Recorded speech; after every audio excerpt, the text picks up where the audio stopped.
صلى عليك الله صلواتا دائما فالعز والفوز ليس إلا فيك۔ پچھلے جمعے ہم بات کر رہے تھے قیصر روم سے دحیہ کلبی رضی اللہ عنہ کی ملاقات ہوئی، جو آپ علیہ السلام کا خط لے کے، والا نامہ لے کے اور اسلام کی دعوت لے کے قیصر روم کے پاس گئے تھے۔ اس پوری روایت کو بخاری میں اور بہت سی حدیث کی کتابوں میں ذکر کیا ہے، اور اس روایت کو روایت کرنے والے خود ابو سفیان ہیں رضی اللہ عنہ، جو مکے کے سردار تھے، اور میں نے پچھلے جو میں بتایا تھا ان کو قیصر نے بلوا کے ان سے ایک مکالمہ کیا، ایک گفتگو کی، اس میں کچھ سوالات کچھ جوابات ہوئے۔ تو ابو سفیان رضی اللہ عنہ فرماتے ہیں، اس وقت تک تو خیر یہ مسلمان نہیں تھے، بعد میں صحابی بنے۔ یہ روایت کرتے ہیں کہ مجھے اور میرے قافلے والوں کو، لشکر والوں کو، جو ہم تجارت کے لیے گئے ہوئے تھے، ہمیں قیصر روم نے بلوایا اور اپنے دربار میں پیش ہونے کو کہا، اور ہم سب جب اس کے دربار میں پہنچے تو اس کے دربار میں جو پرانے بادشاہ ہوتے تھے نا، ان کے دربار میں ترتیب ہوتی تھی، وزراء بیٹھے ہیں، علماء بیٹھے ہیں۔ وزراء جو ہیں وہ ان کو سیاسی امور میں مشورہ دیتے تھے، اور علماء بیٹھتے تھے جو ان کو دینی امور اور مذہب کے معاملات میں مشورہ دیا کرتے تھے۔ پرانی ترتیب اس طرح تھی۔ تو چونکہ یہ عیسائی لوگ تھے، ان کے پاس بھی آسمانی مذہب تھا، تو یہ اپنے پاس علماء کو رکھتے تھے۔ تو کہتے ہیں ہم پیش ہوئے، انہوں نے کہا جو اس نبی کے سب سے زیادہ قریبی آدمی ہے رشتے میں، اس کو میرے آگے کر دو اور باقی پیچھے بیٹھ جاؤ۔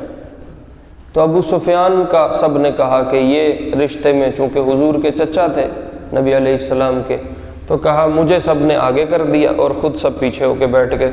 اس نے کہا میں جو پوچھوں گا ابو سفیان اس کا مجھے جواب دے گا، اگر یہ جواب میں گڑبڑ کرے تو آپ نے اس کو ٹھیک کرنا، اور اگر یہ جواب ٹھیک دے تو آپ نے اس کی تصدیق کرنی۔ انہوں نے کہا بالکل ایسے ہی کریں گے۔ تو پہلا سوال جو قیصر نے ابو سفیان کو دیا، کہا کیف نسبہ فیکم، مجھے یہ بتاؤ نبی جس خاندان سے ہے وہ خاندان تمہارے درمیان کیا حیثیت رکھتا ہے؟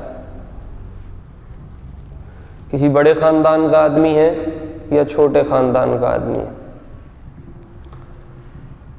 تو ابو سفیان کہتے ہیں میں نے کہا ہوا فینا ذو نسب، وہ ہم میں بڑے خاندان کا آدمی ہے، کہ اس سے بڑا اور کوئی خاندان نہیں ہے۔ مکے میں قریش سے بڑا کوئی خاندان نہیں تھا، ابو سفیان خود قریشی تھے، اور حضور کی جو قریش میں شاخ ہے وہ بنو ہاشم ہے، اور بنو ہاشم قریش کی باقی تمام شاخوں میں بھی اوپر ہے۔ خود ابو سفیان بھی قریش میں سے تھے، لیکن یہ بنو امیہ میں سے تھے، تو بنو امیہ نسبتاً بنو ہاشم کے کمزور ہے، اس لیے کہ بنو ہاشم کے پاس خانہ کعبہ بیت اللہ کی ساری خدمت بھی تھی، آتے جاتے حاجیوں کا کھانا پانی بھی بنو ہاشم کے لوگ کرتے تھے، اور اس زمانے میں جو قوم حاجیوں کو سنبھالتی تھی اور بیت اللہ کا خیال کرتی تھی اور اس کی خدمت کرتی تھی، اس قوم کو، اس خاندان کو باقی تمام خاندانوں اور قوموں پہ فضیلت حاصل ہوتی تھی۔ تو بنو ہاشم چونکہ آپ کا خاندان تھا اس لیے وہ سب سے بلند تھا، تو ابو سفیان نے کہا وہ ہم میں سب سے بڑے نسب پہ ہے۔ اس نے کہا مجھے یہ بتاؤ هل کان من آبائہ ملک، کو اس کے خاندان میں آباء و اجداد میں کوئی بادشاہ گزرا ہے؟ ابو سفیان نے کہا نہیں۔ تو اس نے کہا هل اشراف الناس اتبعوه ام ضعفاؤہ، یہ بتاؤ کہ جتنے لوگ اس نبی کا کلمہ پڑھ رہے ہیں وہ سارے معاشرتی طور پہ مضبوط لوگ ہیں یا کمزور لوگ ہیں؟ تو ابو سفیان نے کہا ضعفاؤہ، کمزور لوگ اس نبی کا کلمہ پڑھ رہے ہیں، مضبوط لوگوں میں ابھی کسی نے بھی نہیں پڑھا، یا کچھ افراد ہیں جنہوں نے پڑھا، اکثریت کمزوروں کی ہے۔ پھر اس نے کہا یزیدون ام ینقصون، وہ جو ایمان لانے والے کمزور لوگ ہیں ان کی تعداد بڑھ رہی ہے یا گھٹ رہی ہے؟ تو ابو سفیان نے کہا یزیدون، وہ تو بڑھتے جا رہے ہیں، کم نہیں ہو رہے، زیادہ ہو رہے ہیں۔ تو اس نے کہا هل يرتد احد منهم سخطة لدینہ، جتنے لوگ مسلمان ہوئے ہیں ان میں سے کوئی آدمی اپنے دین اور اپنے ایمان سے بیزار ہو کہ واپسی ہوا ہے کہ کوئی بندہ، مطلب کوئی مرتد ہوا ہے ان میں، کسی نے واپسی کی ہو اپنے پرانے مذہب کی طرف؟ تو ابو سفیان نے کہا نہیں، اسلام ایک ایسی زبردست چیز ہے نا کہ جو اسلام میں آتا ہے نا وہ کبھی بھی اسلام کی کسی برائی کی وجہ سے واپس نہیں جاتا۔ پوری دنیا اٹھا کے آپ مطالعہ کر کے دیکھ لو، اسلام سے مرتد ہونے والا بندہ کبھی بھی اسلام کی کسی برائی کی وجہ سے مرتد نہیں ہوگا۔ یہ اس مذہب کی خوبصورتی ہے۔ جب بھی کوئی مرتد آپ کو ملے گا، یا اس کے پیچھے پیسے کا مسئلہ ہوگا یا اس کے پیچھے عورت کا مسئلہ ہوگا، یا کوئی خاندانی حمیت کا مسئلہ ہوگا، ورنہ مذہب دین اور مذہب اسلام کی کسی برائی کی وجہ سے کوئی بندہ اسلام چھوڑ جائے یہ ناممکن۔ خیر، ابو سفیان سے اس نے کہا هل تتهمونہ بالکذب قبل ان یقول ما قال، نبوت کا دعویٰ کرنے سے پہلے تم نے اس نبی سے کبھی جھوٹ سنا ہے؟ تو ابو سفیان نے کہا نہیں۔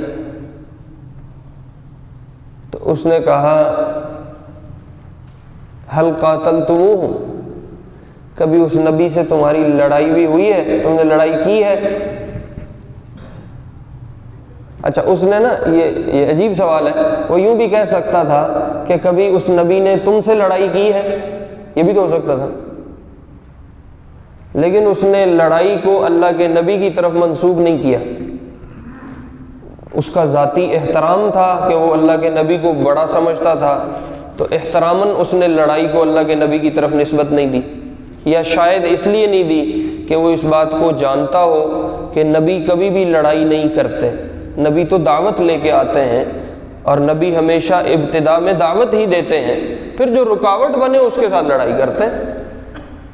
وہ اس مزاج کو شاید سمجھتا تھا، اس لیے اس نے سوال یوں نہیں کیا کہ اس نبی نے کبھی آپ سے لڑائی کی ہے، یہ سوال ہو سکتا تھا۔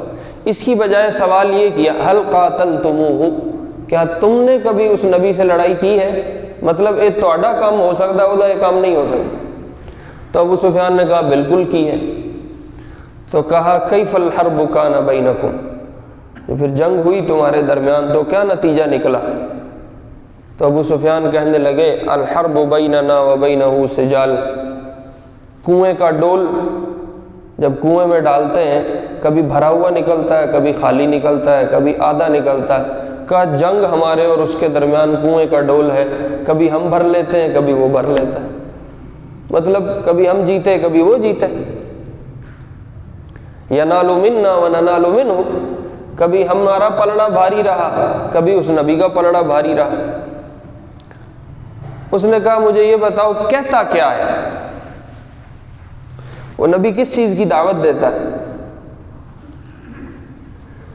اللہ اکبر۔ تو ابو سفیان کہتے ہیں میں نے اس کو کہا یدعونا الی اللہ وحدہ لا نشرک بہ شیئا، اس کی پہلی دعوت یہ ہے کہ ہم معبود ایک مانیں اور ہم اس کے ساتھ کسی کو شریک نہ بنائیں۔ وَيَأْمُرُنَا بِالصَّلَاةِ، اور ہمیں نماز کا حکم دیتا ہے۔ یہ کون کہہ رہا ہے؟ ابو سفیان، جو کون ہے؟ کافر ہے۔ اس کو کسی نے 6 نمبر یاد نہیں کروائے، تبلیغ والے 6 نمبر سناتے ہیں، اس کو کسی نے 6 نمبر نہیں یاد کروائے، کافر آدمی ہے، لیکن اسے بھی پتا ہے کہ نبی کے دین میں سب سے اہم چیز شرک کو چھوڑنا ہے اور اللہ کو ایک ماننا ہے، اور دوسرے نمبر پہ بڑا کام نماز پڑھنا ہے۔ کہ وہ ہمیں نماز کا حکم دیتا ہے۔ والصدق، اور ہمیں سچ بولنے کا حکم دیتا ہے، والصلۃ والعفاف، اور رشتہ داری کو جوڑنے کی، نبھانے کی دعوت دیتا ہے، اور اپنے دامن کو پاک رکھنے کی، اپنے عزتوں کو بچانے کی، زنا چھوڑنے کی دعوت دیتا ہے۔ اب یہ ظاہر میں ایک ایک چیز ہے، اس پہ پورا پورا بیان ہو سکتا ہے۔ صلاۃ کا تعلق حقوق اللہ سے ہے، تو کہا وہ ہمیں اللہ کی نماز کا حکم دیتا ہے، اللہ کے حقوق پورے کرو، اور سچ کا حکم معاشرتی حقوق کو پورا کرنا ہے، کسی کو دھوکہ نہ دے، کسی کے ساتھ فراڈ نہ کرے، کسی کے ساتھ دو نمبری نہ کرے، جھوٹ نہ بولے، وعدہ خلافی نہ کرے۔ اس کا تعلق حقوق العباد سے ہے، تو اس نے کہا حقوق العباد بھی پورے کرنے کا حکم دیتا ہے، اور رشتہ داروں کو جوڑنے کا، اس میں سارے اخلاق آ گئے۔ اس طرح اس نے، ابو سفیان نے دین کا ایک مختصر سا خاکہ اس کے سامنے رکھ دیا کہ وہ ہمیں اس چیز کی دعوت دیتا ہے۔ تو قیصر کہنے لگا، آپ دیکھو نا اس کے سوال کتنے مضبوط ہیں۔ قیصر کہنے لگا جو میں نے تیرے سے یہ پوچھا ہے کہ وہ نسب میں کیسا ہے، تو یاد رکھو انبیاء اپنی قوم کے سب سے عالی نسب میں ہوتے ہیں۔ اللہ نبوت چھوٹے خاندانوں میں نہیں رکھتا، اللہ نبوت بڑے خاندان کو دیتا ہے۔ ہماری کتابوں میں یہ چیزیں لکھی ہوئی ہیں، میں اس لیے تیرے سے پوچھ رہا تھا۔ دوسرا میں نے تیرے سے یہ پوچھا ہے کہ اس کے آباء و اجداد میں کوئی بادشاہ تو نہیں گزرا، یہ میں نے اس لیے پوچھا کہ ممکن ہے کوئی آدمی یہ کہتا ہو کہ پہلے ہماری نسل میں بادشاہت تھی، اب ہم سے چھن گئی ہے، اب میں نبوت کا دعویٰ کرتا ہوں تو میری بادشاہی مجھے واپس مل جائے گی۔ تو کہا وہ چکر بھی کوئی نہیں ہے۔ پھر میں نے تیرے سے پوچھا ہے کہ مضبوط لوگ اس کی اتباع کر رہے ہیں یا کمزور لوگ کر رہے ہیں، اور تو کہہ رہا ہے کہ کمزور لوگ کر رہے ہیں۔ کہا وَكَذَلِكَ الرُّسُلُ يَتَّبِعُهُ أَضْعَافُ قَوْمِهِ، اسی طرح سارے رسول ہوتے ہیں کہ ان کی اتباع پہلے کمزور لوگ کرتے ہیں۔ جو معاشرتی مضبوط ہوتے ہیں نا، ان میں ایک نخرہ ہوتا ہے، اسی آپ بڑی شے وہاں، وہ فٹافٹ کسی کی بات ماننے کی طرف نہیں آتے۔ جو کمزور لوگ ہوتے ہیں، کمزور طبقہ ہوتا ہے، ان میں یہ مزاج ہوتا ہے کہ ان کو دعوت دی جائے تو وہ فوراً قبول کر لیں۔ جو چودھری ہوتے ہیں ان میں تو اپنی چودراہٹ ہوتی ہے نا، وہ تو اس نخرے میں ہوتے ہیں۔ مالدار ہے تو وہ اپنی مالداری کے نخرے میں ہوگا۔ کہا رسولوں کی عموماً اتباع سب سے پہلے کمزور لوگ ہی کرتے ہیں۔ پھر اس نے کہا میں نے تیرے سے پوچھا تھا کہ وہ ان کی تعداد گھٹ رہی ہے یا بڑھ رہی ہے، تو کہہ رہا ہے بڑھ رہی ہے۔ اسی طرح ایمان ہے کہ ایمان بڑھتا جاتا ہے، وہ کم نہیں ہوتا۔ یہ قیصر اس کو سمجھا رہا ہے، ابو سفیان کو۔ اور میں نے تیرے سے پوچھا تھا کہ کوئی دین میں کسی برائی کی وجہ سے اس دین کو قبول کرنے کے بعد مرتد تو نہیں ہوا، تو کہہ رہا ہے نہیں ہوا۔ کہنے لگا ایمان کا مزاج ہی یہ ہے کہ جب وہ دلوں میں اتر جاتا ہے تو پھر دل اس کو چھوڑنے پہ تیار نہیں ہوتے۔ ایمان کا مزاج ہے۔ ہم کتنے کمزور ہیں ایمانی اعتبار سے، لیکن ہم میں سے کوئی بھی ایمان چھوڑنے کو تیار ہے؟ کو ساری دنیا لا کے دے دے کہ یہ ساری دنیا لے لو اور ایمان چھوڑ دو، کوئی بھی تیار نہیں۔ لوگ لوہے کی کنگھیوں سے ادڑ گئے، آریوں سے کٹ گئے، اور نے اپنے سر تن سے جدا کروا لیے، سولیوں پہ لٹک گئے، پر ایمان نہیں چھوڑا۔ ایمان ایسی چیز ہے۔ اور یہ قیصر کہہ رہا ہے جو عیسائی ہے کہ ایمان کا مزاج یہ ہے کہ جب یہ ایک دفعہ آ جائے تو یہ واپس نہیں جاتا۔ اللہ اکبر۔ کہا پھر میں نے تیرے سے ایک اور بات پوچھی ہے کہ اس نبی کو کبھی تم نے نبوت کے دعوے سے پہلے جھوٹ بولتے تو نہیں دیکھا؟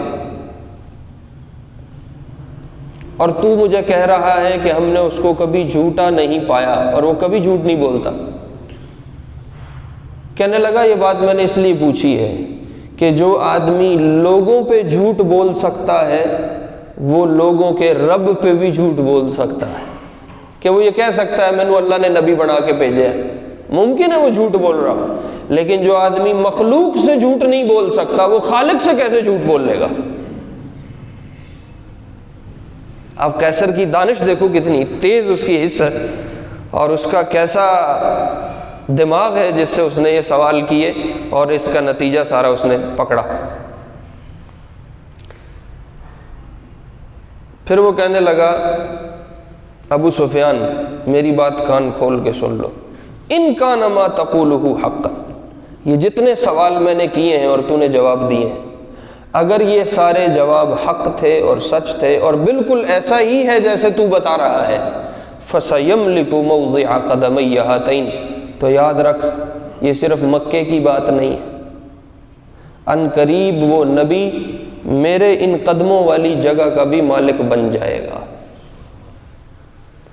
جس دین کی وہ بات کر رہا ہے، جس کلمے کو وہ لے کے کھڑا ہوا ہے، ان قریب اس کا لایا ہوا دین میرے ان قدموں والی جگہ تک بھی پہنچ جائے گا، اور وہ اس جگہ کا بھی مالک ہوگا جہاں آج میں بیٹھا ہوں اور تو بیٹھا۔ تو ابو سفیان کہتے ہیں اس نے میرے سے بس اتنا مکالمہ کیا اور ساتھ یہ کہا کنت اعلم انہ خارج، یہ بات ہمیں اپنی آسمانی کتابوں سے پتہ ہے کہ ایک ایسا نبی آنے والا ہے، ولم اکن اظنہ منکم، لیکن مجھے یہ اندازہ نہیں تھا کہ وہ آنے والا نبی تم عربوں میں سے یا مکے والوں میں سے یا قریش والوں میں سے ہوگا۔ لو کنت عندہ لغسلت قدمیہ، اگر میں اس نبی کے پاس ہوتا تو میں اس کے قدم دھو کے پیتا، یہ اس قیصر نے کہا۔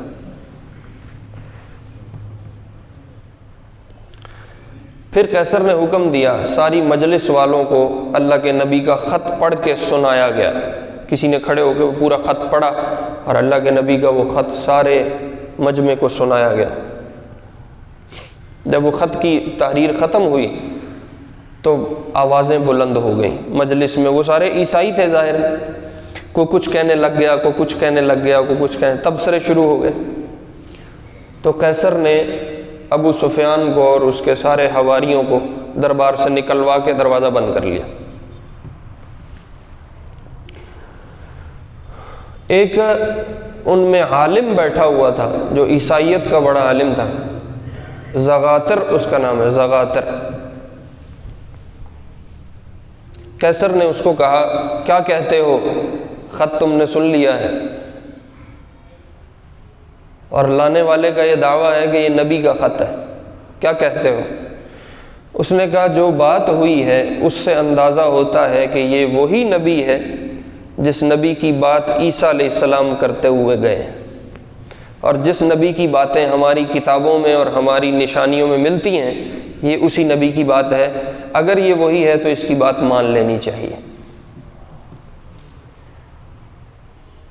قبل اس کے کہ قیصر اعلان کرتا اپنے اسلام کا، ایمان کا، قیصر نے کہا رومیوں میں تم سب سے کہتا ہوں انہ لنبی مرسل، کہ یہ وہی رسول ہے، یہ وہی نبی ہے جس نے آنا تھا، فلنتبعہ، ہمیں اس کی اتباع کرنی چاہیے، ولنصدق ما یقول، اور جو یہ نبی کہہ رہا ہے اس کی تصدیق کر دینی چاہیے۔ ابھی کلمہ نہیں پڑا کہ وہ ایک دم مجمع اٹھا غصے میں اور کہ یہ ہمارے بادشاہ نے کیا اعلان کرنا شروع کر دیا، اور وہ دروازے کی طرف بھاگے اٹھ کے، دروازے کی طرف بھاگے تو قیصر نے دروازے بند کروائے ہوئے تھے، تو اس نے اعلان کروا کے سب کو واپس بلوا کے سب کو بٹھایا نشستوں پہ، جانچ گیا کہ یہ میرے اسلام کو اور ایمان کو ہضم نہیں کریں گے، اس کو یہ پتہ چل گیا تھا۔ تو قیصر نے کہا تم بھاگ کیوں رہے تھے؟ میں تو تمہارے ایمان کا امتحان لے رہا تھا کہ تم اپنے ایمان میں مضبوط ہو یا کمزور ہو، اور مجھے خوشی ہوئی ہے کہ تم اپنے ایمان پہ پکے ہو اور اس نبی کی بات تم نہیں مان رہے، تو اس لیے بھاگنے کی یا فکر کرنے کی ضرورت نہیں ہے۔ تو اس پہ سارے خوش ہو گئے کہ چلو ہم بادشاہ کے امتحان میں پاس ہو گئے۔ یہ قیصر نے ان کو موقع پہ ایک کہہ لو گولی کروا دی، ڈاج کروا دیا۔ اور جب یہ مجلس ختم ہوئی تو دحیہ کو بلوایا رضی اللہ عنہ، جو خط لے کے گئے تھے، اور دحیہ کو کہنے لگا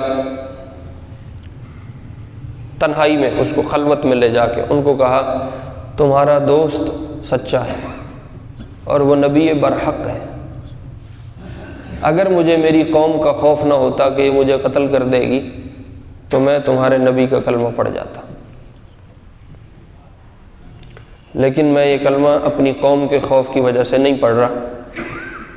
حمص میں ایک پادری ہے، وہ اس زمانے کا سب سے بڑا پوپ تھا، جو آج کل پوپ ہے، اس زمانے میں سب سے بڑے پادری کو وہ حمص میں رہتا تھا۔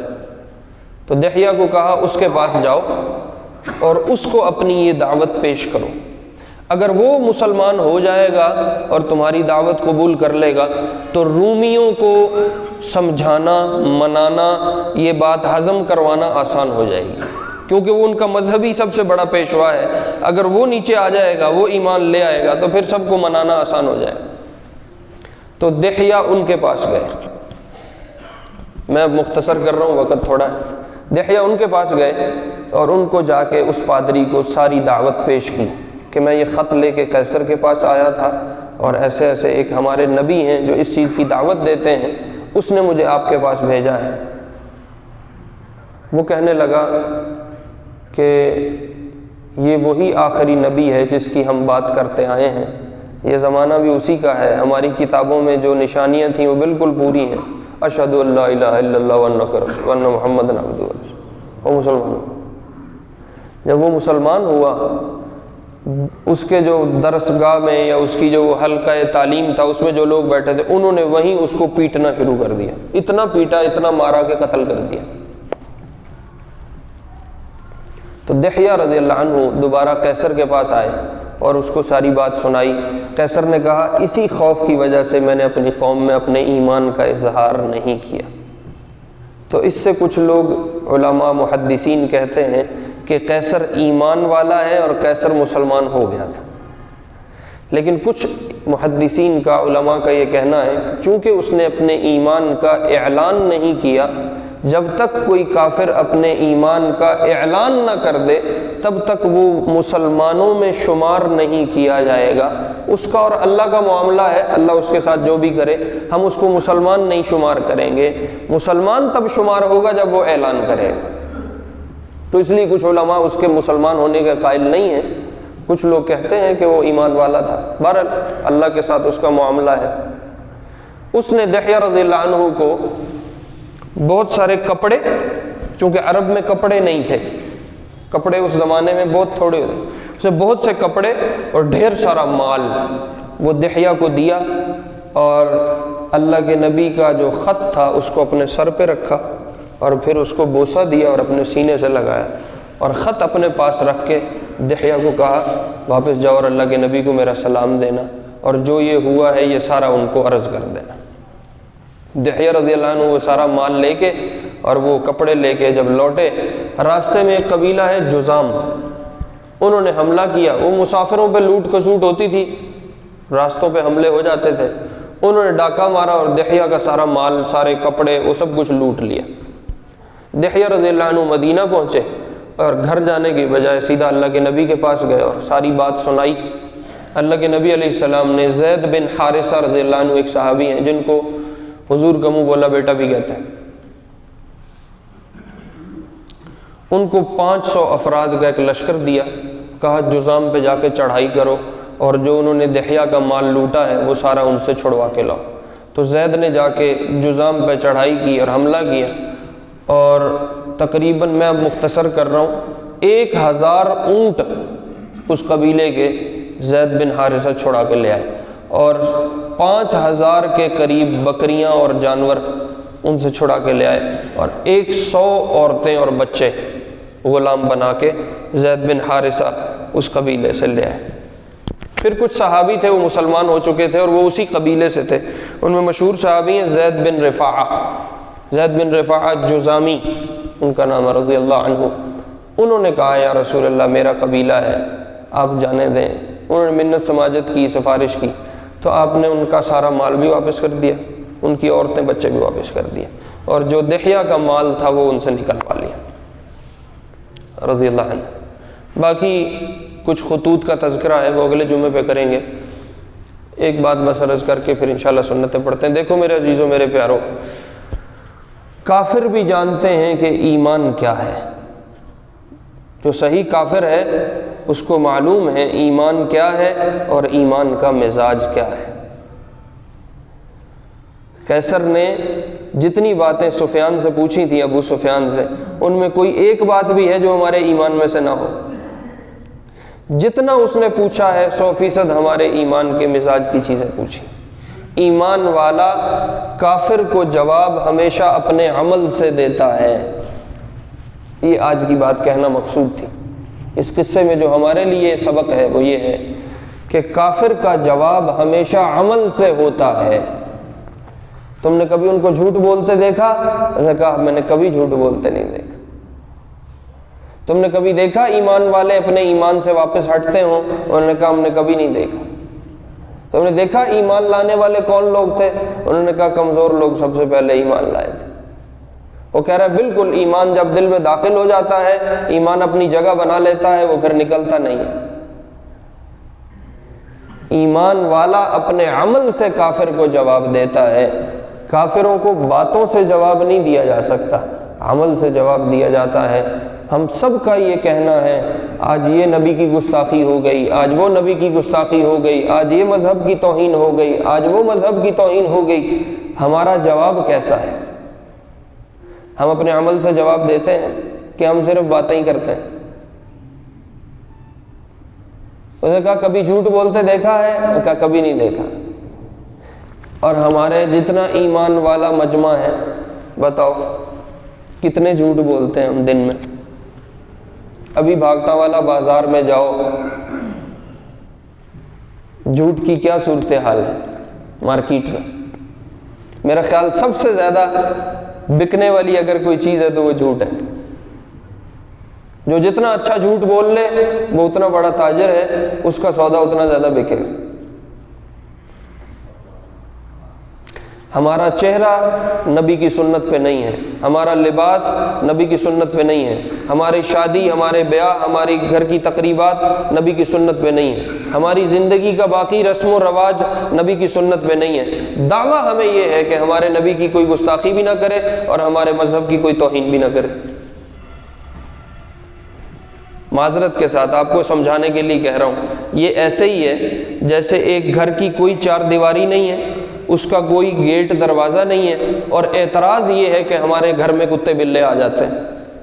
تو کتے بلے نہ آن اور کی ہوئے؟ تو بو لایا، تو کداں پائیاں نے، تو نے اپنی حفاظت کا کوئی بندوبست کیا ہے؟ جب نہیں کیا ہے تو یہ شکوہ بجا نہیں ہے کہ میرے گھر میں کتے بلے آ رہے ہیں اور وہ جانور اپنی جگہ بنا رہے ہیں۔ میرے عزیزو، ایمان کی حفاظت ہمیشہ عمل سے ہوتی ہے۔ اسلام کی حفاظت ہمیشہ ایمان والا اپنے عمل سے کرتا ہے۔ اگر اس نے عمل کی چار دیواری رکھی ہوئی ہے، کسی کو یہ ہمت جرت نہیں ہوگی کہ وہ اس کے مذہب پہ اور اس کے دین پہ حملہ آور ہو۔ جب وہ اپنے عمل کی چار دیواری ہٹائے گا، اب ہر کتے بلے کو یہ جرت حاصل ہو جائے گی کہ وہ کبھی نبی پہ چڑھ دوڑیں گے، کبھی مذہب پہ چڑھ دوڑیں گے، کبھی قرآن کی توہین کر دیں گے، کبھی اسلام کی توہین کر دیں گے۔ انہیں پتہ ہے کہ یہ صرف باتیں کرنے والے ہیں، ان کے پاس کچھ بھی نہیں ہے، ان کے اندر ہوا بھری ہوئی ہے، یہ خالی ہے اندر سے۔ جس دن ایمان والا عمل پکڑ کے بیٹھ جائے گا اور وہ عملاً مضبوط ہو جائے گا، اس دن کسی کی ہمت جرت نہیں ہوگی کہ وہ مذہب پہ بات کرے یا نبی پہ بات کرے، کبھی توہین رسالت ہو، کبھی توہین مذہب ہو، کبھی یہ ہو، کبھی یہ ہو، کبھی یہ ہو۔ اور اگر کوئی یہ سمجھتا ہے کہ میں چوکی بھاگٹ میں رہتا ہوں، میرے جھوٹ بولنے سے فرانس میں کیا ہوگا، یا میری کوئی نافرمانی کرنے سے یورپ میں، آسٹریلیا میں، امریکہ میں کیا اثر پڑے گا، تو یاد رکھو میرے عزیزو، اس کی بھول ہے۔ ایمان والے کے ہر عمل کا پوری دنیا پہ اثر پڑتا ہے، یاد رکھو۔ اب یہ بات اور طرف نکل جائے گی اور لمبی ہو جائے گی، وقت ختم ہو گیا ہے۔ ایمان والے کے ہر عمل کا پوری دنیا پہ اثر پڑتا ہے، یاد رکھنا۔ چوکی بھاگٹ میں بولا ہوا جھوٹ، چوکی بھاگٹ کے حدود میں کیا ہوا زنا، شراب، گالی، دھوکہ، فریب، فراڈ، کوئی بھی گناہ جس کو آپ سمجھتے ہو، اس کا اثر صرف چوکی بھاگٹ کو نہیں ہے، یا اس کا ذاتی انفرادی مسئلہ نہیں ہے، پوری دنیا کا اجتماعی مسئلہ ہے۔